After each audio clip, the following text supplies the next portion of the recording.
Hello everyone and welcome back to Norway Chess, the classical tournament where pretty much only Armageddon games are decisive. This is the first game that finished from round 3, Richard Rapport versus Magnus Carlsen, and basically the classical game and the Armageddon game, they all ended well within 2 hours.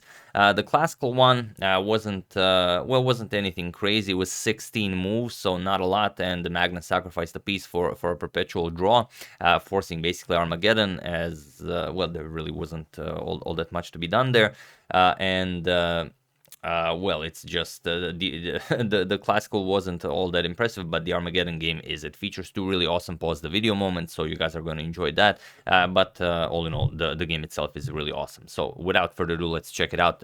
Richard with the white pieces opens with G3, and as Rapport is Hungarian, I am not very well versed in pronouncing Hungarian names. So if any of you guys are from Hungary, perhaps send me an email with the correct pronunciation, so I know to use for future videos, because I've heard quite a lot of them, and all of them are pretty much different. So G3, going for the King's Fianchetto opening, and Magnus replies with the D5. A very principled decision. If black decides to play on the flank, you will of course grab the center as much as possible. We have knight to F3, C5 now, bishop to G2, and now knight to C6. Guarding the E5 square, preparing E5 as well. We have castles by white, and now E5, so the King's Indian attack. We have D3, and now bishop to E7. And now usually white goes knight b to d2 here, but Richard wants to surprise Magnus, and he plays knight to a3. It's not a new idea, Richard himself played it already against another very strong player. He played it this year against Fabiano Caruana, but we're gonna get to that. We have bishop to e6, just continuing development, e4 now, and Magnus closes the position with d4. You could also just capture here and go for some sort of a queen trade, but that doesn't really offer black that much. Even though Magnus only needs a draw to win the match, for example, captures and captures, no one trades the queen here, because if you capture the queen, rook captures here, what did you really achieve? You can't castle queenside. If you play knight to f6, we're gonna play b3, put a bishop here, put more pressure on this pawn. The knight can come to c4 in the future, it's maybe not all that much for white in an Armageddon game, but black really gets nothing. And Magnus, of course, knows what he's doing in positions like these. So d4, we have knight to c4 now, offering bishop captures knight in order to mess up white's pawn structure, but there's no reason to do this. Magnus continues development, queen to c7, and now knight to g5, going after the light square bishop. So Magnus gives up the dark square bishop. It makes sense, all of his pawns are on dark squares, so if you have to choose, of course, you will keep the light square bishop. Bishop captures on g5, bishop captures on g5, and now we reach the point that Rapport already had in his game against Caruana in his St. Louis Blitz, that ended in a draw where b5 was played by Fabi, but here Magnus plays f6, and here is where we deviate from that game. And no, it's still not a new position. Here bishop to c1 is a known move, but here in the game we have bishop to d2 by Rapport, and it is now, as of move 11, that we have a completely new game. So how will Magnus continue? Well, he's obviously going to castle queenside and start an attack against the white king, which is very double-edged, especially since he's playing with the black pieces and he only needs a draw, choosing such a short opening. But it's something that we often discuss, that when you only need a draw and you try and play defensive chess, you will lose that game, because that's not what you usually do, and you don't really know how to find your way around positions like that. Even though Magnus is very strong, he prefers playing attacking chess. We have h5 now, preparing h4. He wants to open up the king side here, and f4 now. Of course, you're waiting for Magnus to castle queenside, and at some point, of course, if this bishop comes to f4, it will be very good for white. We have h4 as planned, now queen to e1. When captures, white doesn't want to capture back with the h-pawn. He wants to play queen captures here and put even more pressure on this diagonal. So h captures on g3, queen captures on g3. Now a lot of pieces attacking this e5 square, and Magnus has to decide. He wants to castle queenside, or he wants to first eliminate one of the attackers of the e5 pawn. Maybe not such a bad idea, but he decides to keep the tension. He castles queenside, and now we have b3. Now, if he ever captures on c4, now Rapport might even decide to play b captures and open up the b file to be used for attacking the black king. So here we have knight to h6 by Magnus, and this is again completely disregarding the safety of his king, because you have the king and the queen on the open c file, plus if it opens up, then a rook might occupy it, and you might have some problems. But this is Armageddon. White has only 10 minutes, black has 7, but black is very happy with the draw. And there is increment, but only starting from move 40, so you have to reach that. This is only move 15. Knight to h6, and now f captures on e5. The capture fest on e5 is starting. We have knight captures on e5, knight captures on e5, we have f captures on e5, and now Rapport, of course, wants to open up the c file, and he plays c3. We have knight to g4 by Magnus, going after rook captures on h2, but now c captures on d4. He invites Magnus to go for this idea. Problem is, if you go rook captures on h2, what are you really doing? d5 is coming, and what do you play now? Where is the bishop going to go? You're going to move the bishop. We're going to play rook 8 to c1, and this position will simply explode, and there's no real weight to pile up here on the king side. If you try rook d to h8, it's not really a lot. The bishop is doing wonders here to defend this position. We can just play d4, bust open the position completely, and that's just it. If we trade, we can even trade queens. It's not a problem. And now if king captures, even bishop to f4 check, now the rook will get picked up. So this is all good for white. So instead, after c captures on d4, Magnus plays the bravest move in the position. He plays e captures on d4, and he allows Rapport to grab hold of this diagonal. What black should do here is rook captures, keep this position closed, and now maybe even shift the pressure of the position towards the center of the board. But he played this, and Rapport very happily accepts this. We have bishop to f4, now forcing Carlsen's queen to move. We have queen to e7, and now rook 8 to c1, putting pressure on this pawn here, but also having a very tricky idea. Magnus has to play defensive here with b6, but that's just conceding to a worse defending position, b4, and the position opens up. So Magnus played actively. He played the g5 here. He wants to be the one that attacks, but chess doesn't work this way.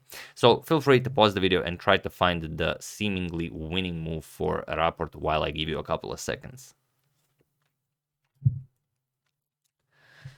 So for those of you who were able to do it, congratulations on winning black's queen, or rather giving up your two rooks for the queen. I say seemingly winning because, this is Armageddon and it's not as easy. You've won some material, but not the game. So rook captures on c5. Congratulations to everyone who found this. You are an excellent assessor of any position. We have queen captures on c5, and now rook to c1. This will win black's queen. So Magnus gives it up on c1 with check. Bishop captures, and now he plays a rook captures on h2. And the tension is very high for Rapport. Of course, he's playing against the world champion, and a simple move like bishop to f3 can do wonders for him, because you're threatening to remove the defender of the rook, and if the rook moves, you're just gonna capture on g4. Although it seems simpler than it is, because the rook can move now, attacking the bishop here. We're going to capture on g5, and now the game continues, but still this would be very much winning for white. For example, knight to e3. If the knight moves, if you don't want to give up a piece, then the rook falls, and this will be more than sufficient for white. However, he played bishop captures on g5 first, attacking the rook here, and this allows Magnus to shift the rook into the attack. We have rook to g8. Now comes queen to d6, nicely unpinning, and now trying to give up the g5 bishop for the e6 bishop, and this will of course come with check. So Magnus goes for this. There's really nothing better. We have rook captures, queen captures with check, and king to d8. And the problem for Magnus is he's down to 1.5 minutes on the clock, whereas Rapport has some 5.5 minutes on the clock. Queen to d6 with check, king to e8, and now, now Rapport makes a terrible move. What he should do, but it's not as clear because there's a lot of tension. Of course, you're playing the world champion, but I'm going to show you what white needs to do in order to play this correctly.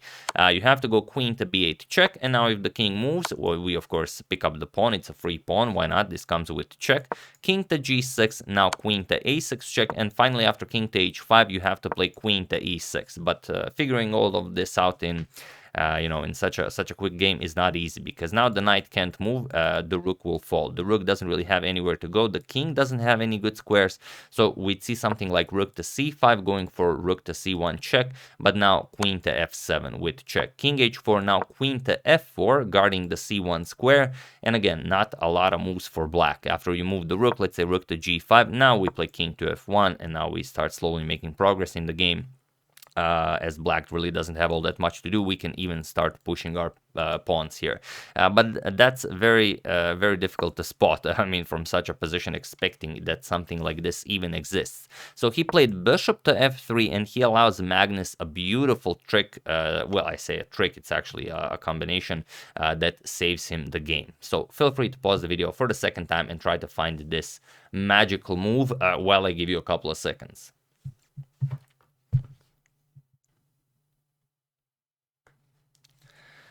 So for those of you who were able to do it, congratulations on spotting that. You have to momentarily give up the defense of the rook on h2. And for those of you who just want to enjoy the show, the move is knight to e5 with check. And it seems weird because, well, king captures on h2 is happening, but this just runs into king captures on h2 and knight to f3 check. And if you've ever studied some chess endgames or maybe some weird chess positions, you know that this position with the knight and the rook, where the rook is cutting off the king from entering the game, is a known drawn repetition. Because if king h1, this is checkmate. Rook to g1, the knight covers these two squares, and if of course you go up the board, then we just keep happily hopping around with the knight g1 check, king h4, we're gonna play knight f3 check, defending the rook, delivering check. King has to go back, we go back. King goes here, we deliver check. King goes back, and so on. It's a repetition.